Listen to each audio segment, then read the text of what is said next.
Pamagat, ang bulong ng kagubatan.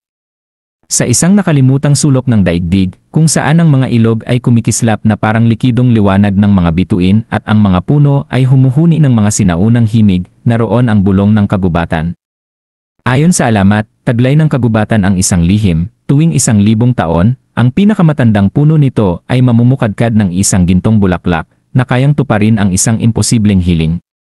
Ngunit wala pang tao ang nakakita nito, hanggang sa isang araw, may isang batang babae na si Luna ang nagkataong napadpad sa kagubatan. Si Luna ay hindi manlalakbay. Isa siyang tahimik, palabas ang bata na mas gusto ang maalikabok na silid-aklatan kaysa mabangis na gubat. Ngunit nang ang kanyang nakababatang kapatid ay malubhang magkasakit, at ang mga manggagamot ay umiling ng walang pag-asa, narinig niya ang mga bali-balita tungkol sa gintong bulaklak. Gamit lamang ang isang gasgas na mapa at paboritong brilyante ng kanyang kapatid, naglakas loob siyang pumasok sa kabubatan.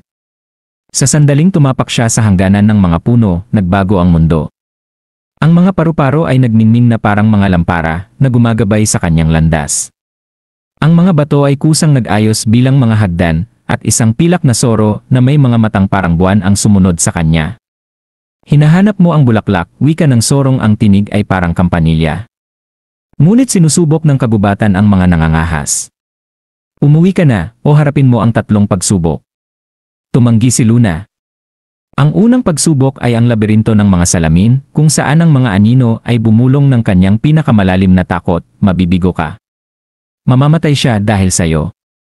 Hinawakan ni Luna ang brilyante ng kanyang kapatid, na ang karayom ay paikot-ikot ng walang tigil, hanggang sa kanyang natanto, walang labasan ang laberinto. Ipinikit niya ang mga mata, nagtiwala sa hatak ng brilyante, at naglakad ng diretsyo sa isang salamin patungo sa liwanag ng araw. Ang ikalawang pagsubok ay ang ilog ng panahon, kung saan ang tubig ay nagpapakita ng mga bakas ng nakaraan at hinaharap. Nakita ni Luna ang kanyang kapatid na nakangiti, sa kaunti-unting nawawala. Nakita rin niya ang kanyang sarili na matanda at nag-iisa. Tumulo ang kanyang luha, ngunit kumuha siya ng tubig mula sa ilog at ibinulong, babaguhin ko ito. Ang huling pagsubok ay ang puno ng mga tinig. Ang mga ugat nito ay nakapulupot na parang mga ahas, at ang mga sanga ay may mga mukha ng mga nabigong sumubok.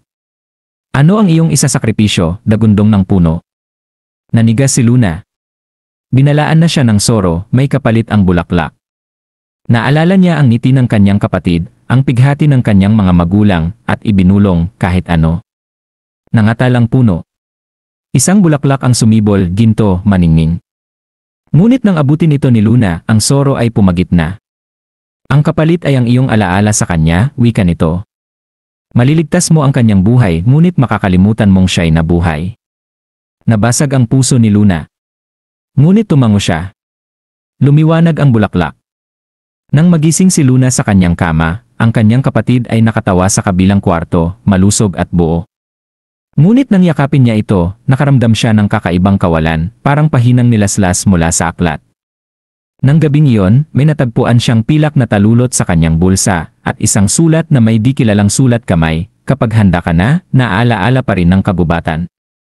At kahit hindi niya maipaliwanag kung bakit, itinago niya ang talulot, naghihintay sa araw na babalik siya sa mga punong humuhuni, sa kamarahil, mabawi ang lahat ng nawala. Wakas.